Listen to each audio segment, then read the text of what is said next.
Baik, hari ini saya akan menjelaskan ya kepada kalian tentang asal-usul konstitusi dan bagaimana nilai pentingnya konstitusi. Kita lihat dulu asal-usul konstitusi. Menurut Sri Sumantri ya, tidak ada suatu negara yang tidak memiliki konstitusi atau undang-undang dasar. Kalau saya sampaikan di pertemuan-pertemuan kita sebelumnya bahwa konstitusi itu jantungnya negara. Jadi konstitusi ya jantungnya negara. Kalau nggak ada konstitusi ya tidak ada negara, kan begitu. Ya, dalam artian bahwa tanpa konstitusi negara itu tidak mungkin ada. Ya, jadi embrio konstitusi sebagai Droit Constitution ya dilihat dari dua sudut pandang. Yang pertama, asal-usul konstitusi itu kita lihat dari bentuk negaranya. Yang kedua, dari pembentuk konstitusinya. Nah, ini ada 3 bentuk negara menurut Howgood dalam bukunya Modern Constitution. Kalau kita lihat dari sudut bentuk negaranya, ada yang pertama spontaneous state. Ya, konstitusinya disebut dengan revolutionary constitution. Jadi, negara timbul akibat revolusi. Konstitusinya ya sifatnya revolusioner. Contohnya ya Prancis dan Amerika Serikat itu spontaneous state. Jadi konstitusinya benar-benar secara cepat ya, secara cepat dirumuskan. Revolutionary constitution. Karena negaranya, lahirnya itu dari akibat revolusi. Itu yang pertama. Yang kedua, negotiation state atau parliamentary state. Konstitusinya disebut dengan parliamentary constitution. Jadi di sini negara mau menemukan kebenaran-kebenaran ya pada hakikatnya membentuk suatu konstitusi di negara tersebut melalui forum diskusi, forum negosiasi. Ya, dengan negosiasi otomatis ada take and give. Jadi masing-masing pihak ingin mendapat keuntungan di sana. Di mana tempatnya? Di parlemen sebagai tempat diskusi dan negosiasi dilaksanakan.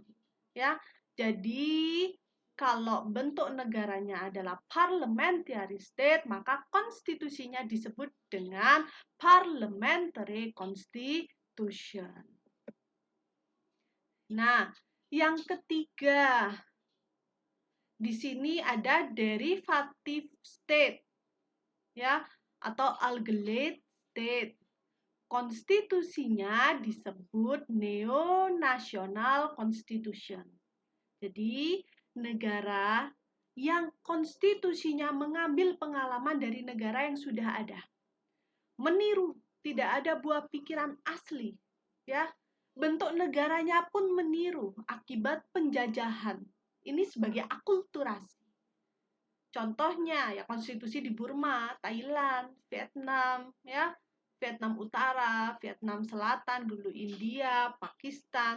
Ini kan timbul sebagai akibat Perang Dunia ke-1 dan Perang Dunia ke-2.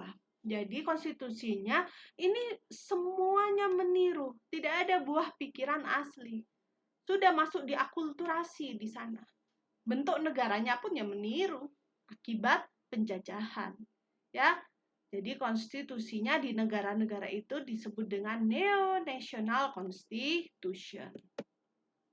Nah, kita lihat dari sudut pembentuk konstitusi atau maker.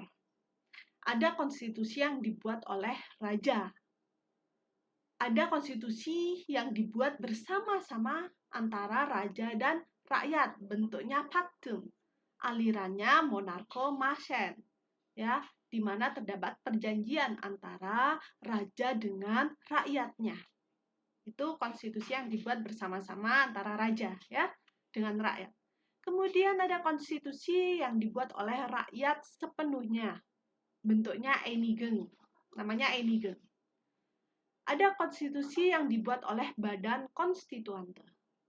Ada konstitusi yang dibuat oleh pemerintah diktator. Kalau dulu contohnya ya Uni Soviet. Kalau saat ini ya contohnya ada di Korea Utara. Itu kalau kita lihat dari sudut pembentuk konstitusinya atau makernya. Nah, ini pengalaman pembentukan konstitusi ya. Kalau di Indonesia dibentuknya oleh panitia khusus dan pakar hukum. Kerjanya ya terburu-buru jelas menjelang pernyataan kemerdekaan. Akibatnya banyak hal yang tidak diatur secara rinci. Jelas, karena kalau kita kaitkan dengan materi kita sebelum-sebelumnya, Indonesia itu sampai terkenal sebagai konstitusi yang memiliki halaman yang paling tipis. Yang penting ada konstitusi. Karena tadi tidak mungkin ya suatu negara itu tidak memiliki konstitusi karena itu sebagai pegangan atau pedoman dari sistem ketatanegaraan apa yang digunakan oleh suatu negara tersebut. Ini pengalaman-pengalamannya. Kemudian Thailand. Kalau di Thailand pengalamannya rakyat berkesempatan terlibat dalam penyusunan konstitusi, ya. Jadi ada dengar pendapat rakyat di Thailand ketika itu melalui televisi, radio, ya. NGO juga mengadakan pertemuan publik. NGO itu LSM ya, kalau sekarang kita sebut LSM. NGO itu non-government organization, ya. Jadi agar rakyat bisa membahas rancangan konstitusi, rakyat ikut serta. Itu pengalaman pembentukan konstitusi di Thailand. Kita lihat di Perancis dan Amerika Serikat. Dulu kalau di Perancis, Amerika Serikat, konstitusi itu hanya ditulis oleh kelompok laki-laki yang berkulit putih ya, dan hanya yang memiliki tanah saja. Itu yang menulis konstitusi. Selama lebih dari 100 tahun hanya mereka yang punya hak memilih dan memiliki tanah. Nah, itu. Jadi hanya kelompok yang berkulit putih saja, laki-laki. Itu di Prancis dan Amerika Serikat. Itu sejarahnya. Di Afrika Selatan, proses pembuatan konstitusinya 3 tahun. Ya, rakyat terlibat sekali. Sebelumnya Afrika Selatan hanya mengadopsi konstitusi sementara agar ada cukup waktu untuk konstitusi rakyat. Jadi kalau Afrika Selatan sebelumnya hanya mengadopsi konstitusi sementara ya. Jadi memang belum matang konstitusinya. Untuk sementara ada konstitusi dulu, kemudian dia buka libatkan kepada rakyat ya, agar ada cukup ruang, ada cukup waktu untuk konstitusi bagi rakyat Afrika Selatan. Itu Afrika Selatan. Nah, sekarang kita ke nilai penting konstitusi. Jadi, apa sebenarnya nilai penting konstitusi dalam suatu negara?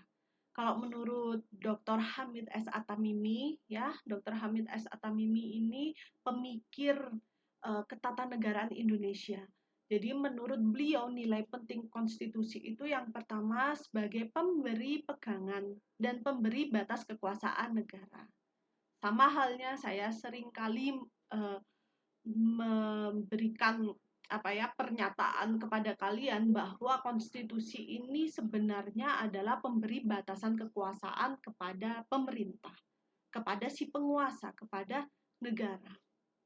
Itu sebenarnya nilai penting konstitusi sehingga tidak terjadi kesewenang-wenangan pemerintah, tidak terjadi penyalahgunaan kewenangan kekuasaan, semua dibatasi. Baik itu dibatasi oleh isi konstitusi, dibatasi oleh isinya atau tugas pokok fungsi masing-masing lembaganya, juga dibatasi jangka waktu kekuasaannya. Jadi berapa periode mereka dapat memegang kekuasaan tersebut. Itu nilai pentingnya konstitusi. Yang kedua, bagaimana kekuasaan negara harus dijalankan ya, bagaimana sistem ketatanegaraan negara tersebut. Itu diatur di dalam konstitusi. Secara umum, barometer kehidupan bernegara dan berbangsa yang syarat dengan bukti sejarah perjuangan para pendahulu. Itu nilai penting konstitusi. Ya, jadi benar-benar ada sejarah perjuangan para pendahulu di dalamnya. Ide dasar yang digariskan oleh the founding fathers. Ya, setiap negara memiliki the founding fathers-nya sendiri dalam merancang nilai pentingnya suatu konstitusi dalam masing-masing negara. Memberi arahan bagi penerus bangsa. agenda penting dalam suatu negara, ya, atau haluan negara. Eksistensi suatu negara menurut Pringgodikdo ini harus ada pemerintah yang berdaulat, wilayah tertentu, rakyat, pengakuan. Ya, jadi untuk membentuk suatu negara itu harus ada pemerintah yang berdaulat, harus memiliki wilayah, harus ada citizennya, harus ada warga negaranya, harus ada recognition-nya, harus ada pengakuannya. Itu belum cukup. Menjamin terlaksana fungsi kenegaraan apabila belum ada hukum dasar yang mengatur, yaitu konstitusi atau undang-undang dasar. Ya, jadi tadi undang-undang dasar itu jantungnya sebuah negara, the higher law-nya. Prinsip hukum yang paling tinggi itu ada di dalam konstitusi. Itu penting, itu konstitusi suatu negara. Karena apa? Salah satu fungsi dari konstitusi itu legitimasi hukum. Legitimasi bahwa negara tersebut independen, sudah merdeka, sudah ada konstitusi. Nah, itu tadi. Jadi bukan hanya suatu negara memiliki pemerintah saja yang berdaulat. Ada wilayahnya, rakyatnya, pengakuan, itu belum cukup. Harus ada hukum dasarnya terlebih dahulu. Nah, ini pemikiran Karl Lowenstein terhadap nilai konstitusi. Jadi nilai konstitusi itu ada 3. Konstitusi yang memiliki nilai normatif. Jadi konstitusi ini berlaku dalam arti hukum, ya, serta kenyataan hidup yang diperlukan dan dilaksanakan secara murni dan konsekuen. Jadi konstitusi itu adalah hukum tertinggi. Jadi nilainya normatif. Dia hukum tertinggi. Kalau kita lihat di hierarki peraturan perundang-undangan, yang paling tinggi ya undang-undang dasar. Karena konstitusi memiliki nilai normatif. Yang kedua, konstitusi memiliki nilai nominal. Jadi, hukum konstitusi tersebut berlaku, namun kenyataannya kurang sempurna sebab pasal-pasal tertentu dari konstitusi tersebut kenyataannya tidak berlaku. Jadi, ada konstitusi yang memiliki nilai nominal. Konstitusinya kurang sempurna karena ada pasal-pasal tertentu dari konstitusi tersebut yang ternyata tidak berlaku. Dulu pernah Indonesia, namun kemudian diamandemen. Kalau dulu kita punya DPA, ya, Dewan Pertimbangan Agung. Dulu ternyata ada, ketika DPA kemudian tidak lagi difungsikan, ya, ditutup, maka ketika itu ya sudah diamandemen konstitusi. Akhirnya pasal-pasal mengenai DPA tidak lagi berlaku. Kemudian yang ketiga, konstitusi yang memiliki nilai semantik, ya. Konstitusi yang dalam pelaksanaannya dimaksudkan untuk kepentingan pihak penguasa saja. Kalau ini kan pada masa-masa feodal, ya, pada masa-masa monarki yang absolut, itu konstitusinya memiliki nilai semantik. Namun untuk saat ini hanya beberapa negara saja yang konstitusinya memiliki nilai semantik. Itu saja dari saya. Baik, terima kasih perhatiannya. Jika ada pertanyaan, bisa kalian tanyakan, ya, di grup. Paling tidak ada 5 penanya, ya. Nanti akan saya jawab juga